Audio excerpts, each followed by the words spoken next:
De volta ao programa Conexão de hoje, sempre em nome de Unimed Marília. Cuidar bem da sua saúde, este é o plano. Mês de maio, você já sabe, é muito especial na Unimed Marília. Faça aí o plano para sua mãe, presenteie ela. Essa é uma demonstração de carinho e de cuidado com a vida dela. Cuidar bem da sua saúde, esse é o plano da Unimed para você e para sua mãe.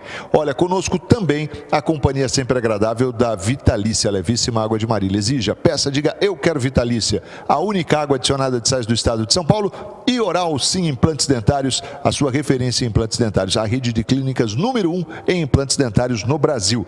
Programa Conexão de hoje falando aqui de um assunto muito interessante, aliás é a primeira vez que a gente fala sobre estética íntima feminina, um assunto muito interessante com a doutora Caroline Profeta, que é médica, ginecologista e obstetra da Gen Clínica e está aqui falando conosco sobre esse assunto. A gente vai falar um pouco também já sobre parto, vale a pena você conferir o programa Conexão de hoje. Mas quero agradecer também ao pessoal que acompanha pela internet, obrigado aí pelo carinho.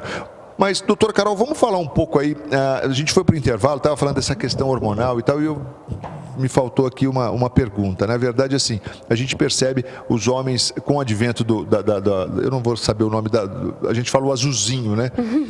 Mas é o Sildenafil, acho que é Sildenafil. E aí você tem hoje, por exemplo, para a mulher, alguma coisa quer dizer, essa questão hormonal, isso pode favorecer, pode ajudar? Seria, entre aspas, o azulzinho feminino? Tem alguma coisa nesse sentido? Então, o que a gente tem visto muito ultimamente é que com essa difusão da pílula anticoncepcional, as mulheres realmente às vezes vêm no consultório e o hormônio está muito baixo. E é uma disfunção realmente causada por uma medicação.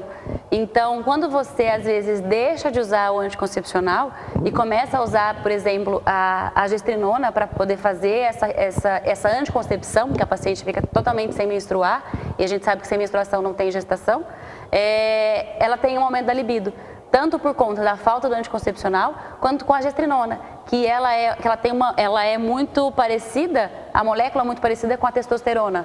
Então, ela aumenta realmente a libido, não só pela falta do hormônio, mas pela presença desse outro, que é a gestrinona. Olha que interessante. E uma outra coisa também que a gente tem visto com uma certa frequência é que com a reposição hormonal também, você vai dar um prolongamento para essa paciente da produção hormonal mesmo. Então, ela vai ter seus 50, 60 anos com os hormônios de 40. Né? Então, a disposição, o vigor, tanto físico quanto sexual, de uma mulher mais jovem. Então, isso é muito importante. Lógico, você tem os seus critérios para usar, né, para fazer a reposição e tanto para indicar esse implante. São critérios muito rígidos, porque também não é para todo mundo.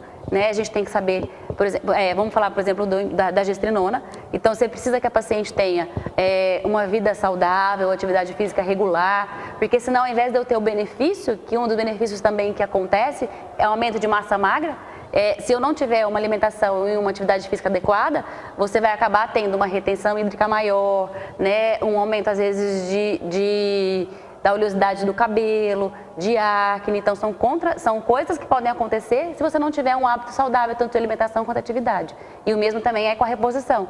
Não é que a reposição hormonal ela vai te engordar. É que se você não tiver um hábito de vida saudável, você vai acabar tendo algumas complicações que são inerentes do próprio tratamento. Por isso a importância da boa indicação, né? Isso, a gente tem que saber realmente para quem nós estamos indicando, não é para todo mundo, porque a paciente também precisa ter uma rotina de acompanhamento médico também muito rigorosa, porque você vai estar também prolongando essa vida hormonal dela, vamos pensar na paciente de 50 a 60 anos. Então, por exemplo, a mama também está com 50, 60 anos e eu vou dar mais hormônio para ela. Então, eu tenho chance de ali ter alguma complicação, por exemplo, um câncer de mama induzido pela reposição hormonal.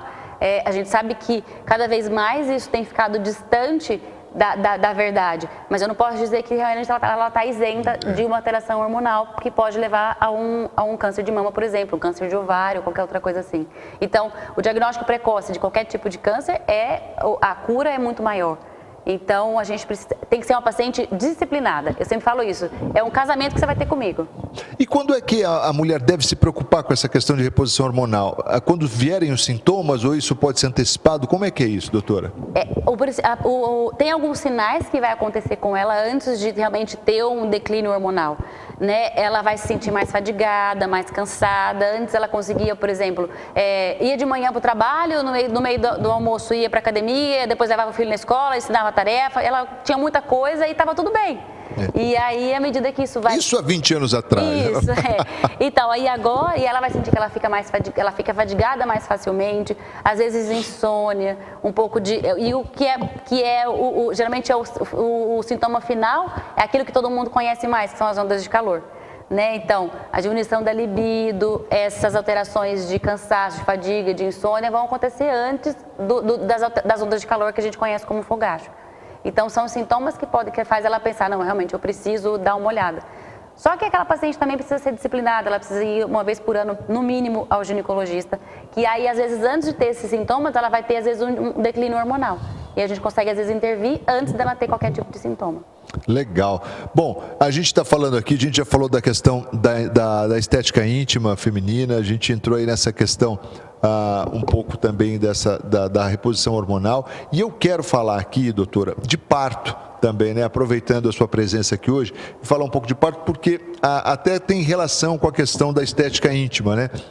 Principalmente o parto normal, que a gente sabe que há uma dilatação e tal, e essa musculatura ela acaba ficando um pouco mais maleável, vamos dizer assim. E é possível você recompor essa musculatura? É sim possível a gente recompor essa musculatura. E eu sempre falo que antes da gente tratar o problema, a gente tem que prevenir essa alteração. Né? Então, a paciente precisa, desde o começo da gestação, buscar informação sobre qual é o tipo de parto que ela quer, né? É um direito dela de escolha, então ela precisa realmente buscar. É o parto normal que eu quero? Então, você vai se preparar fisicamente para aquilo, né? A nossa vagina ela é composta por músculos e, como todo músculo, se a gente não exercitar, ele vai ficar mais fraco. Então, eu não posso, por exemplo, chegar na academia e meu braço é fraco, eu chego lá e quero pegar 150 quilos. Eu não vou conseguir. Né? E assim também é o nosso períneo. Se eu não exercito esse períneo, não adianta eu chegar lá no final e querer que nasça uma criança ali e não fique nenhum tipo de sequela. Então, você se programar para aquilo, preparar o seu corpo, preparar a sua alimentação, porque as suas fibras musculares elas vão ficar também adequadas para aquele momento.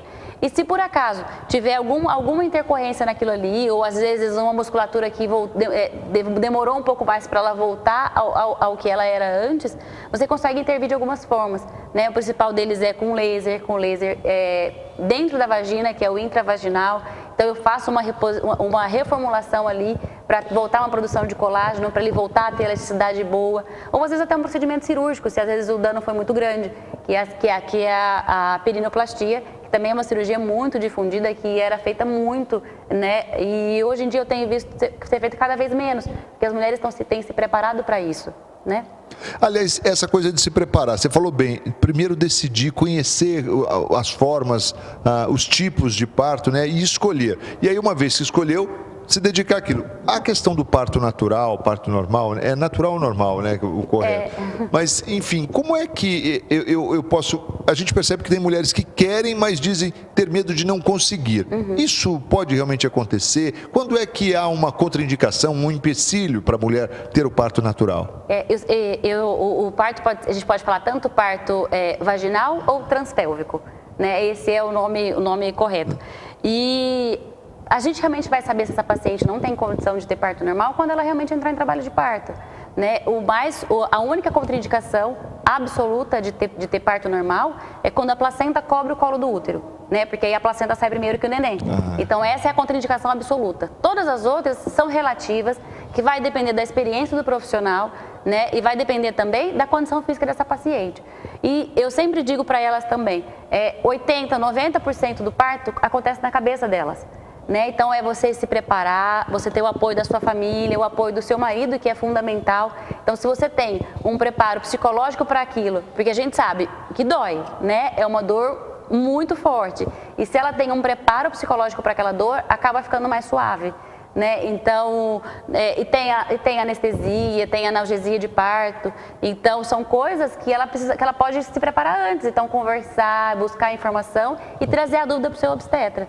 E ter um diálogo muito aberto com o obstetra, que eu acho que é o mais importante. Né? Então, olha, eu tenho dúvida com relação a isso, aquilo outro. E sempre trazer o problema. Nunca procurar essa informação na internet. Porque lá vai ter várias verdades, mas vão ter muitas mentiras também. Né? E todo mundo tem uma história ruim para te contar. Então, surgiu a dúvida, você vai buscar a informação no seu médico, porque você confia nele. E deixar que ele realmente tomem a decisão. Eu sempre digo para elas também, eu só interfiro se tem problema. Caso contrário, eu não vou interferir, você pode ter da forma que você quiser. E essa é realmente o relacionamento que você tem que ter com o seu obstetra. E o parto humanizado, em que consiste? O parto humanizado é aquele parto com o mínimo de intervenção possível. Que eu falo que todo parto tinha que ser humanizado. Porque quando a gente começa a intervir, naturalmente, isso é, por exemplo, é meu e é de toda pessoa. Quando você começa a interferir, você vai aumentar o seu nível de ansiedade. E aí aumenta o nosso nível de intervenção cada vez mais. Então, por exemplo, se eu começo uma indução, por exemplo, eu quero o desfecho final. Eu não consigo começar uma indução e falar, tudo bem, agora você vai para sua casa. Não dá. Não funcionou a minha indução, vai virar cesárea. Então, quanto menos eu interferir, se tiver condição para isso, maior a chance dela conseguir ter o parto normal dela. E pode, em algumas situações, ser assim, você está ali naquela expectativa de ter no parto natural, parto normal e tal, e de repente você reverte tudo e fala, olha, vamos... Acontece muito, acontece muito. E às vezes você está lá, por isso que tem que realmente o obstetra estar junto com você. Porque eu sempre falo que a obstetrícia, e inclusive tinha um professor que dizia isso, ele falava que o que define um obstetra é o diagnóstico rápido e a execução precisa, né? Então eu preciso estar de olho nela, porque ela complica muito fácil. Então tá tudo lindo. E daqui 2 segundos, às vezes, não está mais. Então, aí a gente precisa interferir. E aí a intervenção, geralmente, é com a cesárea. E o que você atribui, assim, doutora, essa diminuição, né? Diminuiu muito durante um tempo. Agora me parece que há uma tendência em voltar ao parto normal, natural. Mas de uns tempos atrás, aí você não ouvia mais falar. Eu acho que nós fomos... É cultural mesmo, né? Porque se a gente olhar fora do Brasil, o índice de parto normal é muito superior. Sim. Né? Então, eu acho que isso é realmente uma questão cultural e pela questão de você ter o controle da situação, né? Tanto da paciente quanto do médico. Então, eu consigo dizer, não, vai nascer tal dia e tal hora. E aí aquilo ali acaba sendo um acontecimento. Por exemplo, o meu parente que mora lá em Goiás, ele veio para assistir o meu parto, e aquilo ali é um evento. E essa questão de às vezes, a gente tira uma criança de 39 semanas, que é o padrão, uma cesárea eletiva, uma cesárea agendada com 39 semanas, e às vezes ele não estava maduro o suficiente. Né? Então, eu acho que é importante o neném dar algum sinal para a gente dizendo que ele está pronto. Tanto a parto normal ou para cesárea. Legal. Ó, a gente vai para mais um intervalo aqui no programa Conexão. Daqui a pouco a gente volta para falar mais com a doutora Carol Profeta, que é médica ginecologista e obstetra da clínica, da Gen Clínica, e está aqui hoje falando um pouco conosco sobre tanto ginecologia e obstetrícia, é um assunto muito interessante. Se você tiver alguma dúvida, alguma pergunta, pode enviar aí para a gente através do 34544000. Nós vamos rapidinho ao intervalo e a gente volta na sequência com muito mais. Sempre em nome de Unimed Marília. Cuidar bem da sua saúde, este é o plano. Aliás, quero lembrar você que o mês de maio é um mês muito especial na Unimed. Aos sábados, a Unimed está com um plantão até o meio-dia da equipe comercial para que você tenha acesso a todas as informações dos planos Unimed. Presentei a mamãe, ainda dá tempo. Mas já passou o Dia das Mães. Olha, presentear a mãe, sempre há tempo para presentear a mamãe. E com certeza vai ser uma grande demonstração de carinho com ela, presentear com a Unimed. Unimed, cuidar da sua saúde, este é o plano. Vitalícia, a levíssima água de Marília, exija, peça, diga, eu quero Vitalícia, a única água adicionada de sais do estado de São Paulo. Olha, a Vitalícia ela é 0 sódio, ela tem apenas magnésio e cálcio. Por isso, quando você toma a Vitalícia, você logo percebe a diferença. A Vitalícia é levíssima e mata mesmo a sua sede. E também com a gente, Oral Sim Implantes Dentários, a rede de clínicas número 1 em implantes dentários no Brasil. Se você tiver alguma dúvida, quer saber informações sobre saúde bucal, você tem um canal direto com a saúde bucal na Oral Sim. 99600-2707, esse é o WhatsApp da informação, 99600-2707. Rapidinho intervalo e a gente volta na sequência com o programa Conexão de hoje, não sai daí não, até já!